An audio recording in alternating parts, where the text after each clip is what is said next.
Few leaders of the 20th century lived lives as dramatic, contradictory, and influential as Norodom Sihanouk of Cambodia.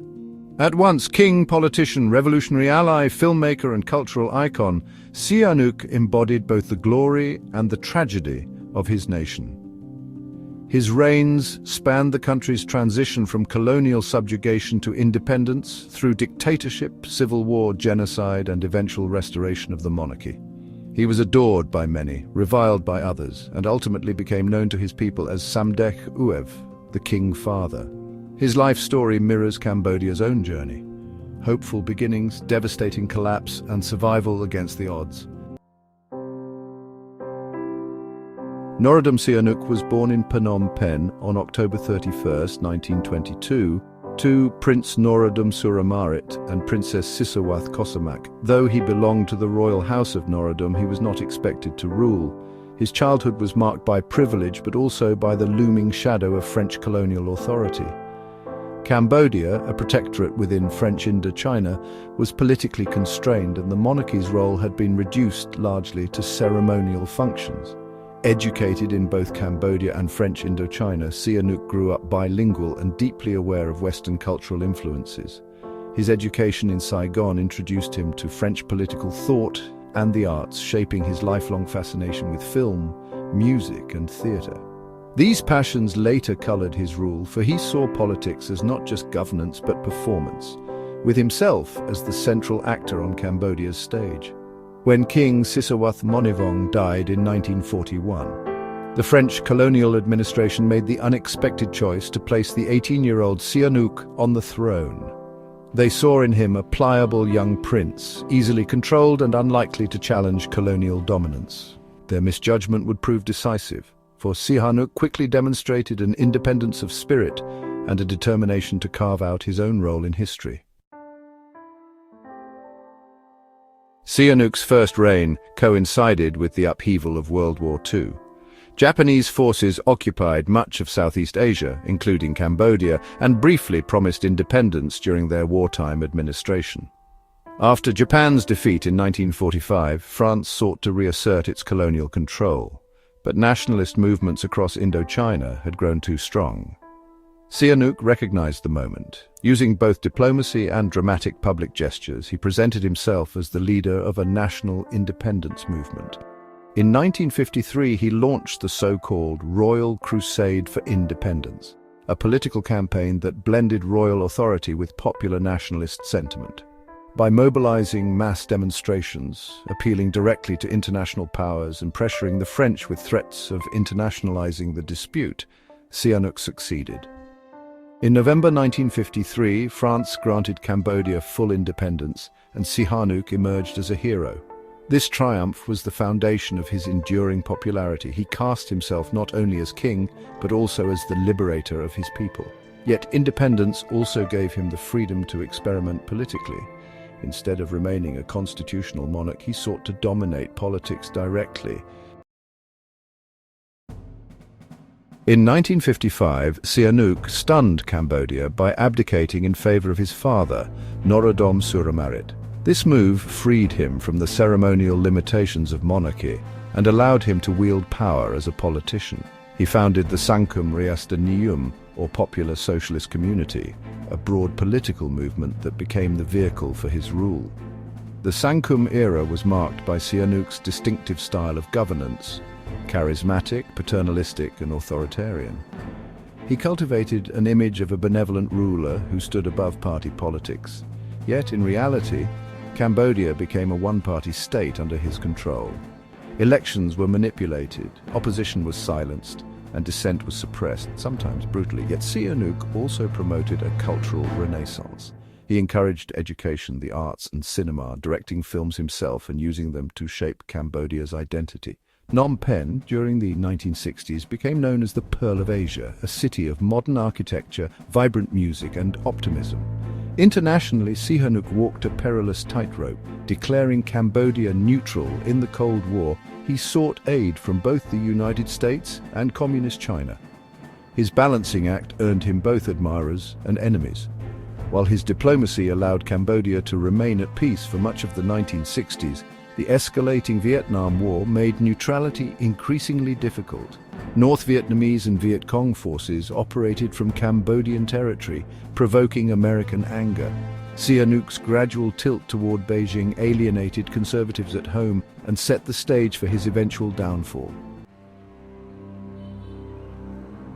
In March 1970, while Sihanouk was abroad in France, his government was overthrown in a coup led by General Lon Nol. Cambodia was declared a republic, and Sihanouk suddenly found himself in exile. Seeking a way back to power, he made a fateful choice. From Beijing, he allied himself with the Khmer Rouge, a Maoist guerrilla movement he had previously distrusted. By lending his name to their cause, he gave them legitimacy among rural Cambodians who still revered him. For many peasants, joining the Khmer Rouge was not an ideological decision but an act of loyalty to Sihanouk. This decision, made in desperation, would become the darkest stain on his legacy. While Sihanouk believed he was using the Khmer Rouge as a vehicle to return to power, it was in fact they who used him. When the Khmer Rouge seized Phnom Penh in April 1975, Sihanouk was briefly installed as head of state, but the arrangement lasted only months. By early 1976, he was stripped of authority and placed under house arrest in the royal palace. Sihanouk spent the next 3 years in captivity, powerless as Pol Pot's regime carried out one of the most devastating genocides of the 20th century. More than 1 million Cambodians died from execution, starvation and forced labor. Sihanouk himself survived only because of his international prestige and China's insistence on his safety. His life was spared, but his reputation was permanently scarred by his earlier association with the Khmer Rouge. In 1979, when Vietnamese forces invaded Cambodia and toppled Pol Pot, Sihanouk was allowed to leave for exile once more. During the 1980s, Sihanouk became a symbolic leader of resistance against the Vietnamese-backed People's Republic of Kampuchea. Operating from Beijing and Pyongyang, he joined a coalition that included royalists, republicans, and even remnants of the Khmer Rouge. This uneasy alliance was united only by opposition to Vietnam's presence. Despite his limited direct power, Sihanouk remained the figure most capable of uniting Cambodia's fragmented opposition. His royal status, diplomatic skill, and connections to China ensured his continued relevance. Internationally, he was seen as the embodiment of Cambodian legitimacy. The turning point came with the 1991 Paris Peace Accords. After years of negotiations, the accords ended the civil war, established a United Nations transitional administration, and restored the monarchy. For Sihanouk, it was vindication. After decades of exile, coups and captivity, he returned to Phnom Penh as king once more. Sihanouk's second reign was largely symbolic.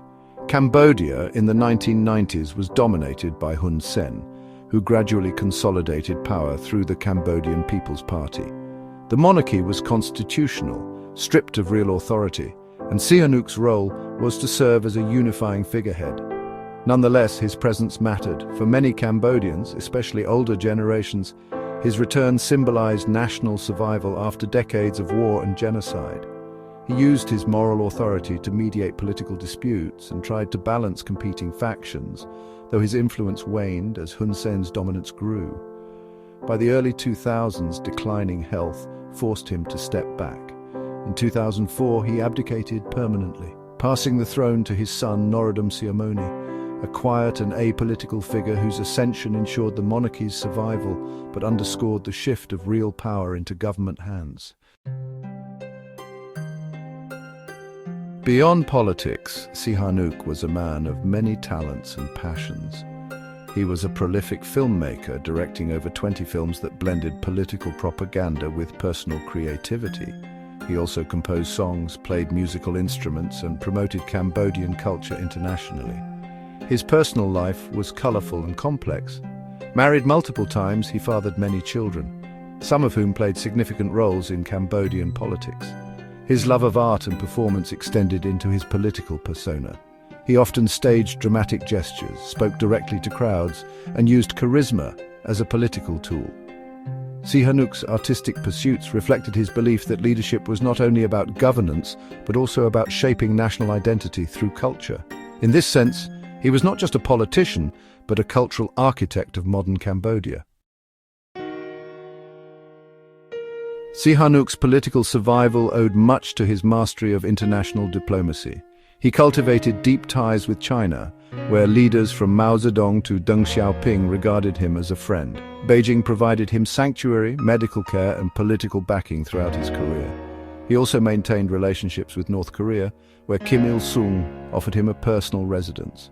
At the same time, he maintained ambivalent ties with the United States and the Soviet Union, seeking aid while resisting domination. His foreign policy was one of perpetual balancing, always trying to preserve Cambodia's independence amid larger powers. After abdication, Sihanouk spent most of his time in Beijing, where he battled cancer and other illnesses. Though withdrawn from daily politics, he retained the title of King Father and continued to issue occasional statements on Cambodian affairs. His presence remained a source of stability and legitimacy for the monarchy. On October 15, 2012, Sihanouk died of a heart attack in Beijing at the age of 90. His funeral in Phnom Penh was an occasion of national mourning, with hundreds of thousands paying respects. For Cambodians, his death marked the end of an era, closing the chapter on the man who had defined their nation's modern history. Norodom Sihanouk's legacy is one of paradox. He was the king who secured independence, the politician who ruled with authoritarian flair, the exile who allied with revolutionaries, and the monarch who returned as a unifying symbol. He embodied both Cambodia's greatest achievements and its darkest failures. For some, he will always be the liberator who gave Cambodia independence and the cultural patron who celebrated its identity. For others, he is remembered for authoritarian rule and the disastrous alliance with the Khmer Rouge. Yet no one can deny that his life shaped modern Cambodia in profound ways. Sihanouk was not Cambodia's last king. His son, Norodom Sihanouk, continues the monarchy today. But he was its most iconic. In him, the story of Cambodia's 20th century is vividly told, a nation struggling to remain independent, torn apart by war, devastated by genocide, and yet still surviving with its monarchy intact, and its identity preserved. Thanks for watching. Please subscribe to Blistering History.